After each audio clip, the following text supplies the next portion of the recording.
Okay. ಒಂದ್ ಕಡೆ ಬಡತನ, ಇನ್ನೊಂದ್ ಕಡೆ ಹಸಿವು, ಇನ್ನೊಂದ್ ಕಡೆ ನಿಮ್ಮ ಅಜ್ಜಿ ಪ್ರೀತಿ ಸಿಗ್ತಾ ಇತ್ತು.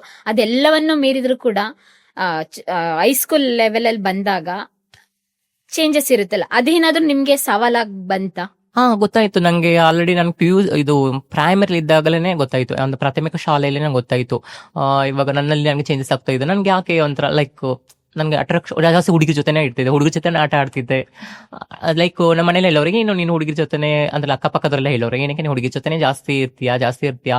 ಅವ್ರ ಕೆಲಸ ಮಾಡೋದು, ರಂಗೋಲಿ ಹಾಕೋದು, ಹೂ ಎಲ್ಲ ಕಟ್ಟೋದು, ಆತರ ಜಾಸ್ತಿ ಅಡಿಗೆ ಮಾಡೋದು, ಆಟ ಆಡೋದು. ಎಲ್ಲ ಹುಡುಗರ ಜೊತೆ ಥ್ರೋಬಾಲ್ ಆಡಕ್ ಹೋದ್ರೆ ನಾನು ಇದು ಹುಡುಗರೆಲ್ಲ ಕಬಡ್ಡಿ ಆಡಕ್ ಹೋದ್ರೆ ನಾನು ಥ್ರೋಬಾಲ್ ಆಡಕ್ ಹೋಗ್ತಿದ್ದೆ ಹುಡುಗರ ಜೊತೆ.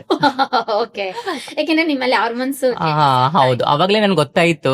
ಐಡೆಂಟಿಫೈ ಆಯ್ತು. ನನ್ಗೆ ಗೊತ್ತಾಯ್ತು, ಬಟ್ ನಾನು ಎಕ್ಸ್ಪ್ಲೋರ್ ಮಾಡ್ತಿರ್ಲಿಲ್ಲ.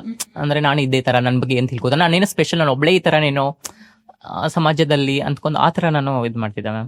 ಕಂಪ್ಲೀಟ್ ಆಗಿ ನಿಮಗೆ ಗೊತ್ತಾಗಿದೆ ಅವಾಗ? ಗೊತ್ತಾಯ್ತು ನನ್ಗೆ, ಆಲ್ರೆಡಿ ಹೈಸ್ಕೂಲ್ ಬಂದಾಗ ನಂಗೆ ಕಂಪ್ಲೀಟ್ ಆಗಿ ಗೊತ್ತಾಯ್ತು. ಅವಾಗ ನಿಮ್ ಎಜುಕೇಶನ್ ಡಿಸ್ಟರ್ಬ್ ಆಗ್ಲಿಲ್ಲ?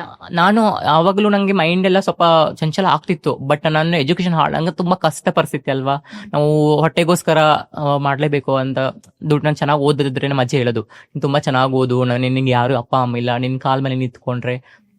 ಅಂದ್ರೆ ನಿಮಗೆ ಬೆಸ್ಟ್ ಮೋಟಿವೇಶನ್ಸ್ ಯಾರು ಅಂತ ಹೇಳಿದ್ರೆ ನಿಮ್ಮ ಅಜ್ಜಿನೇ ಯಾವಾಗ್ಲೂ ಇನ್ಸ್ಪೈರ್ ಹೌದು. ಬಟ್ ದುರದೃಷ್ಟ ಅವ್ರು ಈ ನಂಗೆ ಒಳ್ಳೆ ಮೂಮೆಂಟ್ ಎಲ್ಲ ಅವ್ರಿಲ್ಲ ಅನ್ನೋದೇ ನಂಗೊಂದು ತುಂಬಾ ಆಯ್ತು ಮ್ಯಾಮ್. ಫೆಬ್ರವರಿ ಟೈಮಲ್ಲಿ ಅಂದ್ರೆ ನಿಮ್ ಜಾಬ್ ನೋಡಿದ್ರು ನೀವು? ಹೌದು, ಅವ್ರು ನನ್ ಕೇಸ್ ಫಿಲಿಮ್ಸ್ ಕ್ಲಿಯರ್ ಮಾಡಿದಾಗ್ಲೂ ಹೇಳ್ತಿದ್ರು, ಏನಂತ ನಿಂಗೆ ದೊಡ್ಡ ಜಾಬ್ ಬಿಡ್ತಿದ್ಯಲ್ವಾ ಅಂತ. ತುಂಬಾ ಆಸೆ ಇತ್ತು, ನನ್ನ ಅವ್ರು ತುಂಬಾ ಚೆನ್ನಾಗಿ ನೋಡ್ಕೋಬೇಕು ಅಂತ ಆಸೆ ಮ್ಯಾಮ್. ನನ್ಗೆ ಒಂದು ಡ್ರೀಮ್ ಇದೆ, ಅಂದ್ರೆ ಈಗ ನಂತರ ಅನಾಥ ಮಕ್ಕಳು ಯಾರು ನೋವು ಪಡ್ಬಾರ್ದು. ನಂತರ ನಮ್ಮ ಅಜ್ಜಿಗೂ ತುಂಬಾ ಕಷ್ಟಪಟ್ಟಿದ್ದಾರೆ ಪಾಪ. ಅವ್ರು ಅಜ್ಜಿ ಹತ್ರ ನಂತರ ಮಂಗಳಮುಖಿ ಅವ್ರಿಗಂತ ಏನೋ ಒಂದು ನನ್ನ ಲೈಫ್ ಅಲ್ಲಿ ಏನಾದ್ರು ಒಂದು ಸೋಷಿಯಲ್ ವರ್ಕ್ ಮಾಡಿ, ಏನಾದ್ರು ಒಂದು ಸಮಾಜಕ್ಕೆ ಅವೇರ್ನೆಸ್ ಮೂಡಿಸಿ, ಒಂದು ಕಲ್ಯಾಣ ಕಾರ್ಯಕ್ರಮಗಳನ್ನ ತಗೊಂಡ್ಬರ್ಬೇಕಂತ ತುಂಬಾ ಆಸೆ ಇದೆ ಮ್ಯಾಮ್. ಯಾಕಂದ್ರೆ ನಾನು ಎಲ್ಲಾ ತರನ ಲೈಫ್ ನೋಡಿದ್ದೀನಿ, ಅಪ್ಪ ಅಮ್ಮನ ಪರಿಸ್ಥಿತಿ ನಾನು ನೋಡಿದ್ದೀನಿ. ಒಬ್ಬ ಅನಾಥೆ ಆಗಿ, ಒಬ್ಳು ಅಂದ್ರೆ ಅಜ್ಜಿಗೆ ಯಾರು ಮಕ್ಳು ಇದ್ರು ಸರಿಯಾಗಿ ನೋಡ್ಕೊಳ್ಳಿಲ್ಲ ಮ್ಯಾಮ್. ಅದ್ರ ವೃದ್ಧರ ಪರಿಸ್ಥಿತಿಗಳು ಹೆಂಗಿದೆ, ಮಂಗಳಮುಖಿಯರ ಜೀವನ ಹೆಂಗಿದೆ ಅಂದ್ರೆ ಎಲ್ಲರೂ ಬಲಿಪುಷಿ ಆಗಿದ್ದೀನಿ ನಾನು.